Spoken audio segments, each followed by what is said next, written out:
नमस्कार, हिमाचल बुलेटिन में आपका स्वागत है। आज के मुख्य समाचार। मुख्यमंत्री श्री जयराम ठाकुर ने जयपुर में उत्तर क्षेत्रीय परिषद की 30वीं बैठक में लिया भाग। मुख्यमंत्री ने केंद्र सरकार से पौंग बांध विस्थापितों के लंबित मामलों का शीघ्र समाधान करने का किया आग्रह। हिमाचल सरकार ने महिलाओं को हिमाचल पथ परिवहन निगम की बसों में यात्रा के दौरान बस किराए में 50% छूट प्रदान कर महिला सशक्तिकरण का किया विस्तार। और अब समाचार विस्तार से। मुख्यमंत्री श्री जयराम ठाकुर ने आज राजस्थान के जयपुर में उत्तर क्षेत्रीय परिषद की 30वीं बैठक में भाग लिया। इस अवसर पर उन्होंने केंद्र सरकार से माननीय सर्वोच्च न्यायालय के निर्णयानुसार पौंग बांध विस्थापितों के लंबित मामलों का शीघ्र समाधान करने का आग्रह किया। उन्होंने कहा कि हिमाचल प्रदेश ने राष्ट्र के विकास में सदैव ही महत्वपूर्ण भूमिका निभाई है। पौंग बांध और अन्य जल विद्युत परियोजनाओं के निर्माण से प्रदेश के लोगों ने विस्थापन का दर्द झेला है।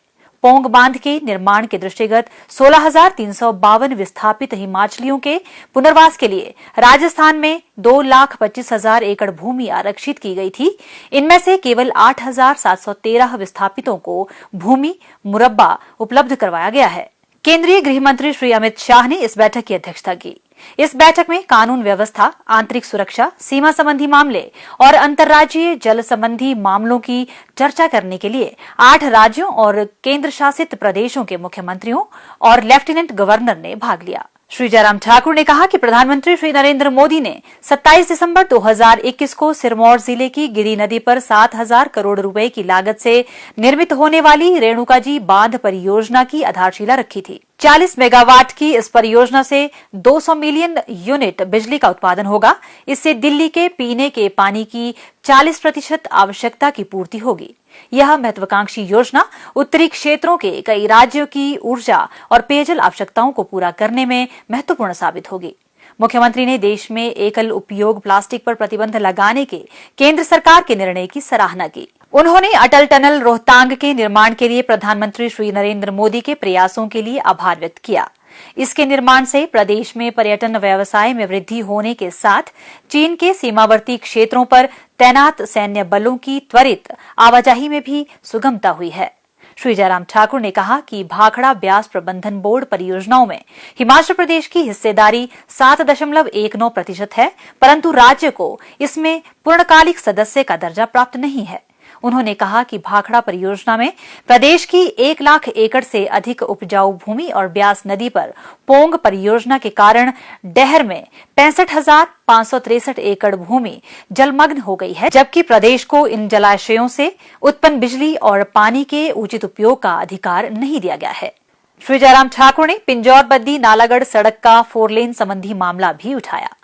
नशीले पदार्थों की समस्या पर चिंता व्यक्त करते हुए मुख्यमंत्री ने कहा कि यह समस्या समाज के समक्ष एक बड़ी चुनौती बनकर उभर रही है। हिमाचल प्रदेश सरकार नशीली दवाओं के दुष्प्रभाव के बारे में विशेष रूप से युवाओं को जागरूक करने के लिए जागरूकता अभियान चला रही है। राज्य सरकार पड़ोसी राज्यों के साथ निरंतर समन्वय बनाए हुए है। मुख्यमंत्री ने सभी राज्यों से इस सामाजिक बुराई को खत्म करने के लिए इस अभियान को और अधिक प्रभावी बनाने का संकल्प करने का आग्रह किया। उन्होंने राज्य के 585 दुर्गम गांवों में दूरसंचार संपर्क का मामला भी उठाया। मुख्यमंत्री ने वनों के संरक्षण में राज्य की प्रभावी भूमिका को रेखांकित करते हुए वन संरक्षण अधिनियम 1980 में कुछ संशोधन करने के सुझाव दिए। महिलाओं के हितों की रक्षा और उनके विरुद्ध अपराध की घटनाओं को रोकने के लिए प्रदेश सरकार की प्रतिबद्धता को दोहराते हुए मुख्यमंत्री ने कहा कि धारा 376 और पॉक्सो अधिनियम के तहत दर्ज मामलों की 60 दिनों के भीतर पूरी जांच सुनिश्चित की जा रही है। उन्होंने कहा कि पुलिस अधीक्षकों को ITSSO पोर्टल पर नियमित रूप से निगरानी करने को कहा गया है। वर्ष 2020 में अनुपालन दर 49.9% थी, जो वर्ष 2022 में बढ़कर 82.2% हो गई है। मुख्यमंत्री ने केंद्र सरकार से राज्य के बद्दी बरोचीवाला नालागढ़ औद्योगिक क्षेत्र में रेल संपर्क के लंबित मुद्दे के शीघ्र निवारण का भी आग्रह किया। बैठक में हिमाचल प्रदेश सरकार द्वारा आरंभ की गई कुछ सर्वोत्तम पहलों को साझा करते हुए श्री जयराम ठाकुर ने कहा कि राज्य ने प्रशासन में अधिक पारदर्शिता लाने और आम आदमी की समस्याओं का त्वरित समाधान करने के लिए जनमंच शुरू किया है। उन्होंने कहा कि हिमाचल प्रदेश सरकार ने सामाजिक सुरक्षा का दायरा बढ़ा दिया है और वृद्धावस्था पेंशन प्राप्त करने की आयु सीमा को 80 वर्ष से घटाकर 60 वर्ष किया है। इससे लगभग सभी वृद्धजन पेंशन पाने के हकदार हो गए हैं। उन्होंने कहा कि राज्य सरकार ने आर्थिक रूप से कमजोर वर्ग के गंभीर मरीजों के लिए मुख्यमंत्री सहारा योजना शुरू की है। प्रदेश में प्राकृतिक खेती को बढ़ावा देने के लिए हिमाचल प्रदेश ने प्राकृतिक खेती खुशहाल किसान योजना आरंभ की है। मुख्यमंत्री ने कहा कि प्रदेश में 1,71,000 से अधिक किसानों को प्राकृतिक खेती से लाभान्वित कर 9,421 हेक्टेयर क्षेत्र को इसके तहत लाया गया है। जन जन के कल्याण के लिए समर्पित प्रदेश सरकार ने मुख्यमंत्री श्री जयराम ठाकुर के नेतृत्व में महिला सशक्तिकरण की दिशा में एक और सार्थक पहल की है। नारी को नमन की भावना से प्रेरित डबल इंजन की सरकार ने महिलाओं को हिमाचल पथ परिवहन निगम की बसों में यात्रा के दौरान बस किराए में 50% छूट प्रदान कर महिला सशक्तिकरण का विस्तार किया है। इससे न केवल जरूरतमंद महिलाएं लाभान्वित हुई हैं, बल्कि कामकाजी महिलाओं को भी दैनिक यात्रा व्यय आधा होने से आर्थिक तौर पर संबल प्राप्त हुआ है। प्रस्तुत है एक रिपोर्ट।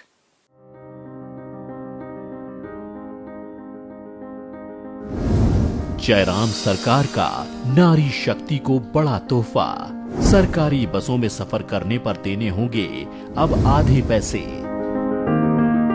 बहुत सारी योजनाएं हिमाचल प्रदेश में हमारी सरकार ने महिलाओं के लिए समर्पित की है, लेकिन एक काम हमको और करना चाहिए, क्योंकि महिलाओं को अब एक नहीं अनेक जगह उनको कामकाज में जाना पड़ता है। ऐसी परिस्थिति में उनके लिए आने जाने के लिए और बेहतर तरीका क्या निकाला जा सकता है कि महिलाओं को आने जाने के लिए अगर हम किराए में बस में कमी करें तो कैसा रहेगा।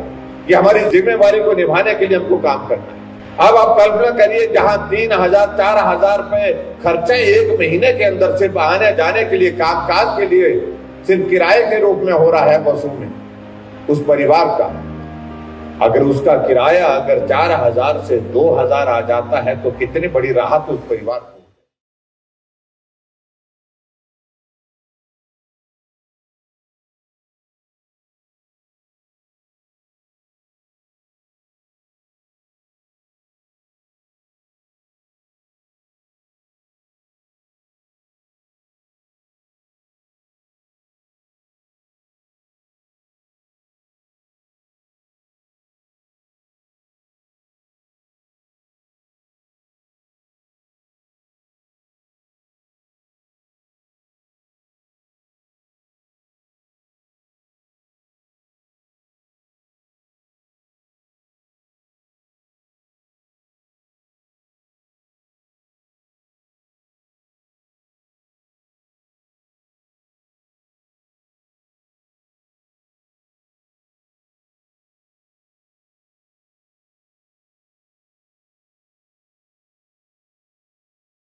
इसके लिए मैं बहुत आभारी हूँ सरकार का कि उन्होंने हमारे महिलाओं का आना जाना लगा ही रहता है, मतलब हर महीने। तो ये बहुत अच्छी फैसिलिटी दी हुई है गवर्नमेंट में, तो मैं सरकार का धन्यवाद देना।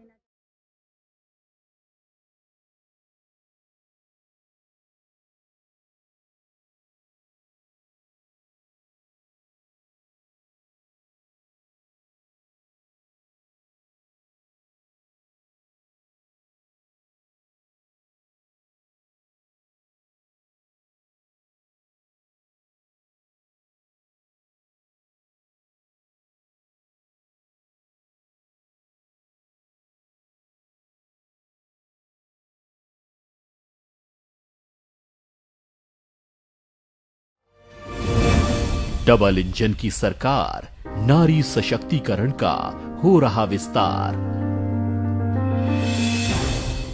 हिमाचल बुलेटिन देखने के लिए सब्सक्राइब करें YouTube channel IPR Himachal, follow करें ट्विटर @DPRHP, लाइक करें Facebook page information and public relations department Himachal Pradesh, visit करें वेबसाइट www.himachalpr.gov.in। इस अंक में इतना ही। कल फिर होगी मुलाकात, दीजिए इजाजत। नमस्कार।